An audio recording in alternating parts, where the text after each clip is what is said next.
We're going to start. It's 3 minutes past 11. We're going to start because we've got only 3 images today and they're all on the same subject. And we're going to go back to something that I was talking about. Let's turn your comments off. Good morning to you all. I hate not being able to see, but it just obstructs all the paintings. Now you can see, look, my lovely tree there. It's not that nice. But it is. I went for, just before we do start, so I went for an artificial one. So I've always had a real one and I love real ones.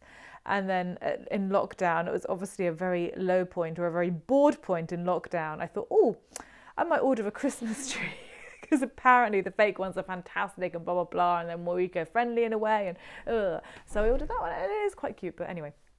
I digress. Let us start because we're going to start with a painting that I talked about or I referenced very briefly last time.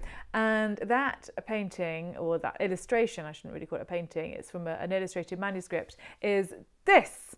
And I referenced it in terms of the fact that it looks like this man could possibly be suffering from some kind of horrific sexually transmitted disease. But in fact, it was the story of Attis and Cybele. Now, looking at this, so Attis and Cybele, this was it was a cult. Cybele was a Roman or Greek and Roman goddess, and Attis was one of her. Well, he sort of became part of the cult. I'll explain the story later. But looking at this, kind of okay. So a cult. You might look at this painting and conceivably wonder about quite a lot of things. I mean, okay, so let's just not think about the poor guy standing in the front of the work. And look, this is what he's holding. So he's actually castrated himself and he's standing holding his testicles in his hand like a little pouch. So it's pretty grim.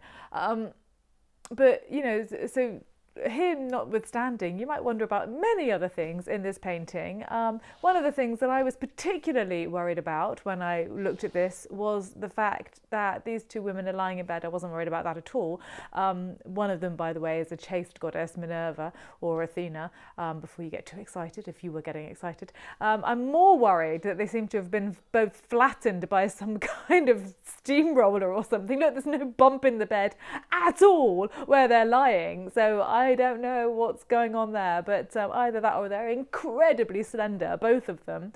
I was also quite entranced by the headdresses and the red, yellow and green. I thought, oh, maybe that represents the flag of Guinea.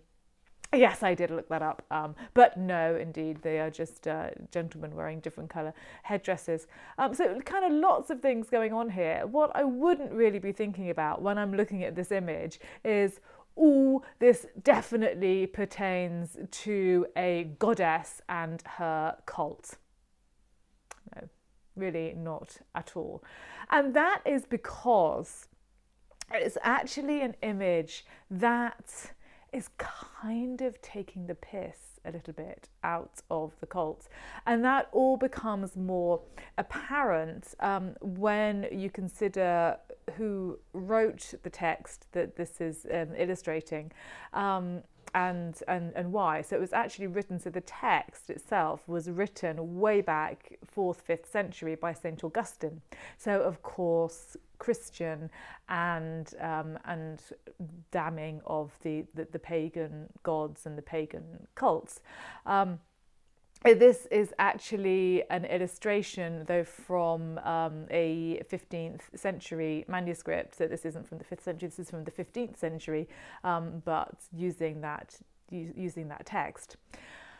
So to understand how St Augustine is taking the mickey out of this cult and kind of being quite irreverent and being quite damning in many respects, we kind of need to understand the story of Cybele and Attis to begin with.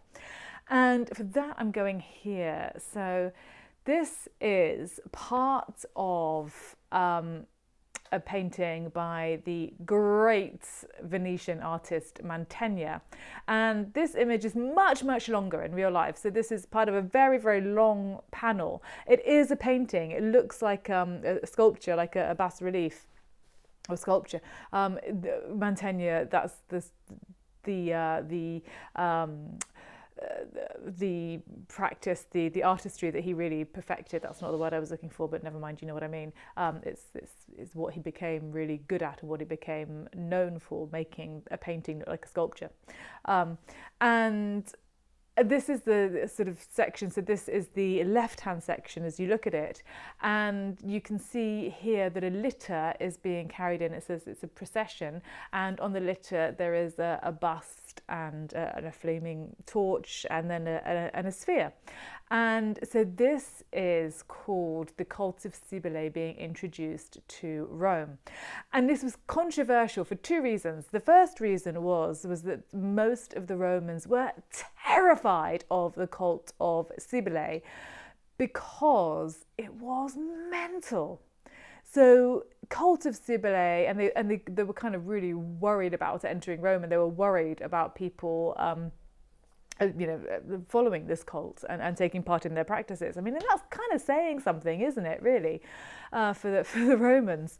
But the reason that they were so worried was that the followers of the cult of Cybele, and at the festivals that they held, everything was very, very gender fluid, and sexuality was fluid, and you know, kind of anything went, and sort of free love and drugs and very enthusiastic dancing. I read somewhere they danced very enthusiastically. Marvelous passage by one art historian. So anyway, the Romans they didn't like this. They were quite scared of it. But the second thing that is quite controversial about this is that you can see just below the bust of Cybele, that there is like a round stone, a sphere. And this sphere is in fact a meteorite. Of course it is. And so the second sort of controversy surrounding this is that the meteorite pertains to the birth of Cybele, and the Romans stole it from what was then Asia Minor, what we would now call Turkey. And so they stole it and they brought it into Rome with the bust of Cybele. Why they did this at this point is a whole other story that I won't go into now, maybe another time. If you're interested, ask me. So that's what these are. And so why, what's this meteorite got to do with Cybele? Well, way back in the beginning of time, when there were only very few people about, and they weren't even people, they were gods, the sky and the earth, kind of the only entities really about, they had a little flirtation, and then the flirtation got a little bit more, and they ended up having a little bonk. And the result of this little bonk was a meteorite that fell from the sky. And that was Cybele, grew into the goddess immediately. Only didn't grow into a goddess, grew into a person with both sets of sexual organs, which then, of course, kind of freaked everybody out. I mean, everybody, the very few people that were on the earth, as it was then. It was too dangerous. It was there was too much power involved. Didn't understand it. No. So they castrated Cybele, and she lived as a goddess. And as goddesses are wont to do, she wielded her power over young men, and she very much fell for a young fellow called Attis, who was entranced by her for a while, but then, as young fellows are wont to do, Attis fell in love with a mortal and married her. But at the wedding feast, Cybele went absolutely bonkers.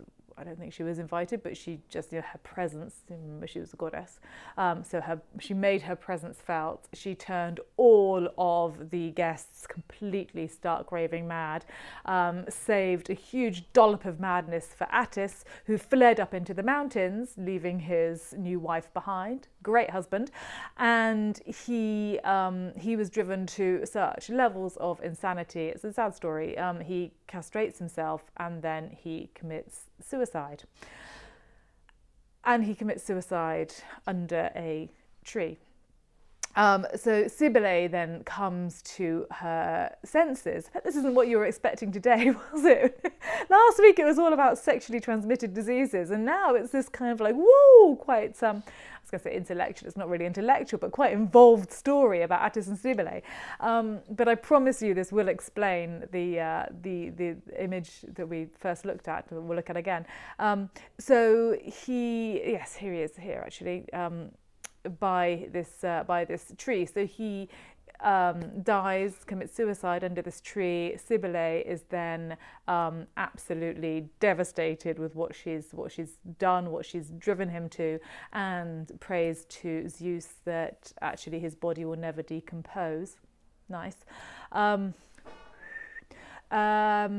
But what happens is that then Zeus actually makes the tree not decompose, so he becomes then associated with a pine tree, evergreen, and also with spring and regeneration, because this tree doesn't die. So it's a horrible story. It's full of self-mutilation or mutilation, but then regeneration, and so on. And this is absolutely the way that the pagans saw it. So the celebrations, the festivals of Attis and Cybele were particularly, as I said, exuberant, but they were all about, the main one was in spring, so they were all about celebrating birth and regeneration and so on. Cybele was the goddess of the earth. Sometimes, in fact, she is sort of not conflated, that would be the wrong word, but sometimes she's called Rhea, so she's interchangeable in some situations with Rhea, who, if you recall, we met Rhea. Rhea was the one who had to save her children from being eaten by her husband, and so actually Rhea is Zeus's mother.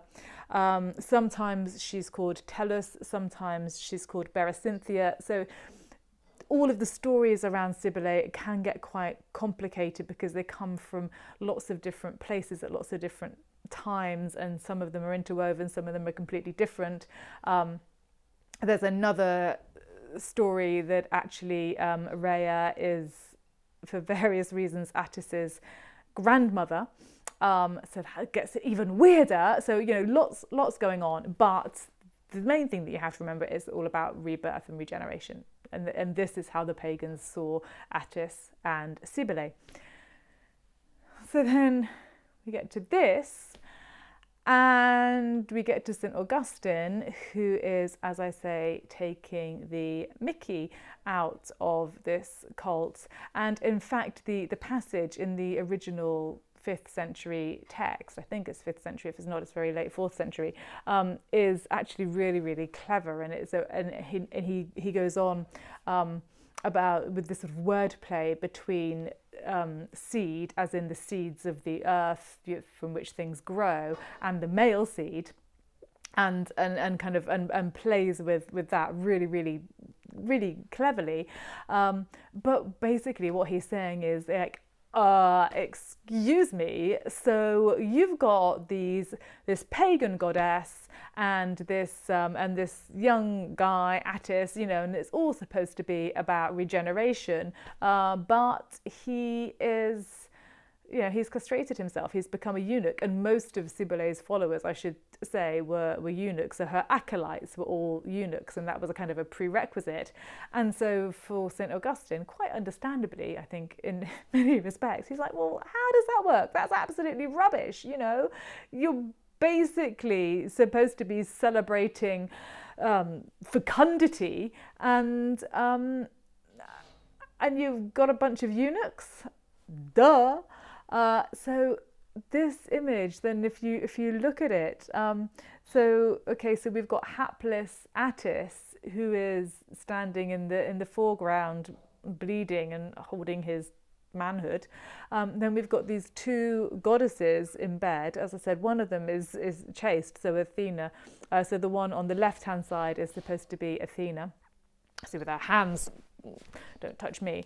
And the one further away from us, as it appears, is Cybele, here called Berecynthia, if you can see the writing. And I don't know, by the way, what Attis is saying. He's saying something, and I think it's something, probably some swear words and ow, I think.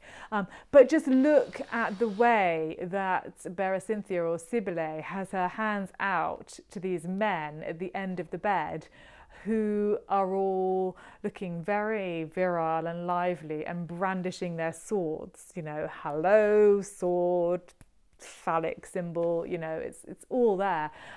So I think that the illustrator of this, Francois Maitre, I think, was really playing with that text and playing with basically absolutely ripping it out of this crazy pagan story that is supposed to be celebrating life and renewal with a bunch of eunuchs.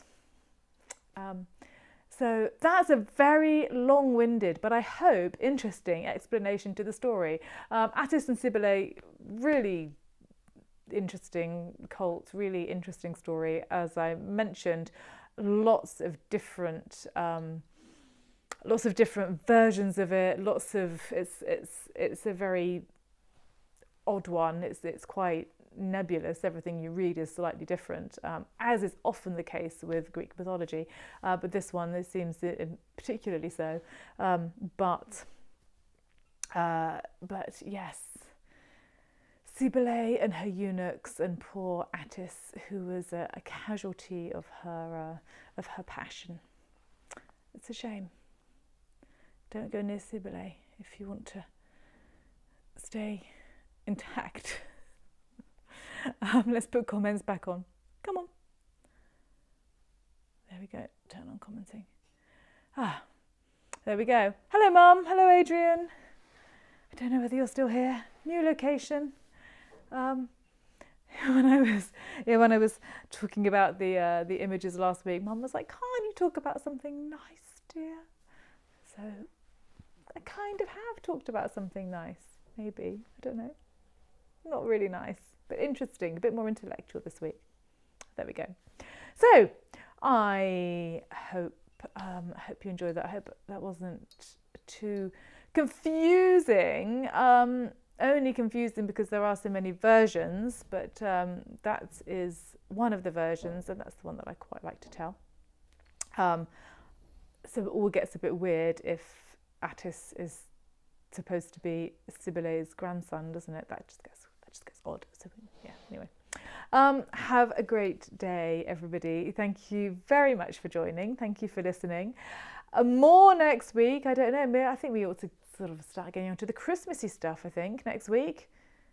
Yeah, time is rolling on, isn't it? That was interesting, but not nice. Sorry, Mum. Something new to me. Thanks, Lavinia. Yeah. You know what? Maybe next week. I've always resisted doing this one on a live because it's such a difficult painting to show. But the whole story of the Mantegna painting is actually quite interesting. So it involves the cult of Cybele, but then there's other stuff as well. So art is so interesting. Art is so interesting, isn't it? Art, all of life is in art, and that's what I love. Yeah, the social aspect, the psychological aspect. It's fantastic, isn't it? It's fantastic. Well, yet again, an amazing story that makes me want to be you. Oh, Holly, I love you. Just be my friend. That sounded a bit needy. Oh my God, I need to go. I saw this sitting on the floor. My legs are beginning to hurt. I'm not kneeling, I'm just sitting, but I don't know.